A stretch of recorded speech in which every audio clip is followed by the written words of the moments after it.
ஆதியாகமம் 1 அதிகாரம். ஆதியிலே தேவன் வானத்தையும் பூமியையும் சிருஷ்டித்தார். பூமியானது ஒழுங்கின்மையும் வெறுமையுமாய் இருந்தது. ஆழத்தின் மேல் இருள் இருந்தது. தேவ ஆவியானவர் ஜலத்தின் மேல் அசைவாடி கொண்டிருந்தார். தேவன் வெளிச்சம் உண்டாக கடவது என்றார். வெளிச்சம் உண்டாயிற்று. வெளிச்சம் நல்லது என்று தேவன் கண்டார். வெளிச்சத்தையும் இருளையும் தேவன் வெவ்வேறாக பிரித்தார். தேவன் வெளிச்சத்துக்கு பகல் என்று பெயரிட்டார். இருளுக்கு இரவு என்று பெயரிட்டார். சாயங்காலமும் விடியற் காலமுமாகி 1ஆம் நாள் ஆயிற்று. பின்பு தேவன் ஜலத்தின் மத்தியில் ஆகாய விரிவு உண்டாக கடவது என்றும் அது ஜலத்தின் நின்று ஜலத்தை பிரிக்க கடவது என்றும் சொன்னார். தேவன் ஆகாய விரிவை உண்டு பண்ணி ஆகாய விரிவுக்கு கீழே இருக்கிற ஜலத்திற்கும் ஆகாய விரிவுக்கு மேலே இருக்கிற ஜலத்திற்கும் பிரிவு உண்டாக்கினார். அது அப்படியே ஆயிற்று. தேவன் ஆகாய விரிவுக்கு வானம் என்று பெயரிட்டார். சாயங்காலமும் விடியற்காலமும் ஆகி 2ஆம் நாள் ஆயிற்று. பின்பு தேவன் வானத்தின் கீழே இருக்கிற ஜலம் ஓரிடத்தில் சேரவும் வெட்டாந்தரை காணப்படவும் கடவது என்றார். அது அப்படியே ஆயிற்று. தேவன் வெட்டாந்தரைக்கு பூமி என்றும் சேர்ந்த ஜலத்திற்கு சமுத்திரம் என்றும் பெயரிட்டார். தேவன் அது நல்லது என்று கண்டார். அப்பொழுது தேவன் பூமி ஆனது புல்லையையும் விதையை பிறப்பிக்கும் பூண்டுகளையும் பூமியின் மேல் தங்களில் தங்கள் விதையை உடைய கனிகளை தங்கள் ஜாதியின்படியே கொடுக்கும் கனி விருட்சங்களையும் முளைப்பிக்க கடவது என்றார். அது அப்படியே ஆயிற்று. பூமியானது புல்லையும் தங்கள் ஜாதியின்படியே விதையை பிறப்பிக்கும் பூண்டுகளையும் தங்கள் ஜாதியின்படியே தங்களில் தங்கள் விதையுடைய கனிகளை கொடுக்கும் விருட்சங்களையும் முளைப்பித்தது. தேவன் அது நல்லது என்று கண்டார். சாயங்காலமும் விடியற்காலமும் ஆகி 3ஆம் நாள் ஆயிற்று.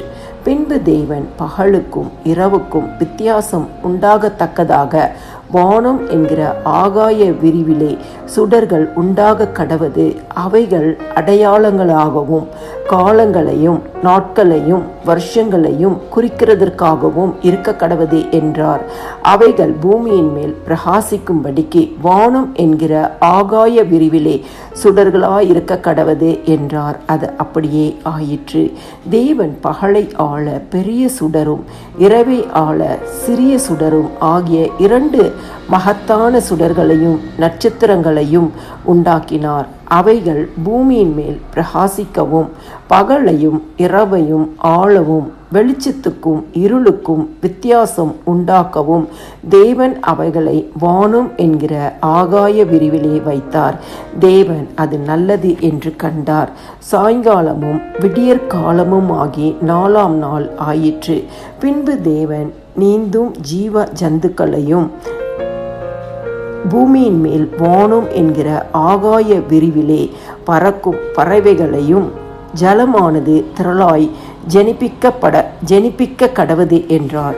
தேவன் மகா மச்சங்களையும் ஜலத்தில் தங்கள் ஜாதியின்படியே திரளாய் ஜனிப்பிக்கப்பட்ட சகலவித நீர்வாழும் ஜந்துக்களையும் சிறகுள்ள ஜாதியான சகலவித பட்சிகளையும் சிருஷ்டித்தார். தேவன் அது நல்லது என்று கண்டார். தேவன் அவைகளை ஆசீர்வதித்து நீங்கள் பழுகி பெருங்கி சமுத்திர ஜலத்தை நிரப்புங்கள் என்றும் பறவைகள் பூமியில் பெருக கடவது என்றும் சொன்னார். சாயங்காலமும் விடியற்காலமும் ஆகி 5ஆம் நாள் ஆயிற்று. பின்பு தேவன் பூமியானது ஜாதியான ஜீவ ஜந்துக்களாகிய நாட்டு மிருகங்களையும் ஊரும் பிராணிகளையும் காட்டு மிருகங்களையும் ஜாதியாக பிறப்பிக்க கடவது என்றார். அது அப்படியே ஆயிற்று. தேவன் பூமியில் உள்ள ஜாதியான காட்டு மிருகங்களையும் ஜாதியான நாட்டு மிருகங்களையும் பூமியில் ஊரும் பிராணிகள் எல்லாவற்றையும் உண்டாக்கினார். தேவன் அது நல்லது என்று கண்டார். பின்பு தேவன் நமது சாயலாகவும் நமது ரூபத்தின்படியேயும் மனுஷனை உண்டாக்குவோமாக. அவர்கள் சமுத்திரத்தின் மச்சங்களையும் ஆகாயத்து பறவைகளையும் மிருக ஜீவன்களையும் பூமி அனைத்தையும் பூமியின் மேல் ஊறும் சகல பிராணிகளையும் ஆழக்கடவார்கள் என்றார். தேவன் தம்முடைய சாயலாக மனுஷனை சிருஷ்டித்தார். அவனை தேவ சாயலாகவே சிருஷ்டித்தார். ஆணும் பெண்ணுமாக அவர்களை சிருஷ்டித்தார். பின்பு தேவன் அவர்களை நோக்கி, நீங்கள் பலுகி பெருகி பூமியை நிரப்பி அதை கீழ்ப்படுத்தி சமுத்திரத்தின் மச்சங்களையும் ஆகாயத்து பறவைகளையும் பூமியின் மேல் நடமாடுகிற சகல ஜீவ ஜந்துக்களையும் ஆண்டு கொள்ளுங்கள் என்று சொல்லி தேவன் அவர்களை ஆசீர்வதித்தார். பின்னும் தேவன், இதோ பூமியின் மேல் எங்கும் விதை தரும் சகலவித பூண்டுகளையும் விதை தரும் கனிமரங்களாகிய சகலவித விருட்சங்களையும் உங்களுக்கு கொடுத்தேன். அவைகள் உங்களுக்கு ஆகாரமாய் இருக்க கடவது. பூமியில் உள்ள சகல மிருக ஜீவன்களுக்கும் ஆகாயத்தில் உள்ள சகல பறவைகளுக்கும் பூமியின் மேல் ஊறும் பிராணிகள் எல்லாவற்றுக்கும் பசுமையான சகல பூண்டுகளையும் ஆகாரமாக கொடுத்தேன் என்றார். அது அப்படியே ஆயிற்று. அப்பொழுது தேவன் தாம் உண்டாக்கின எல்லாவற்றையும் பார்த்தார். அது மிகவும் நன்றாயிருந்தது. சாயங்காலமும் விடியற்காலமும் ஆகி 6ஆம் நாள் ஆயிற்று.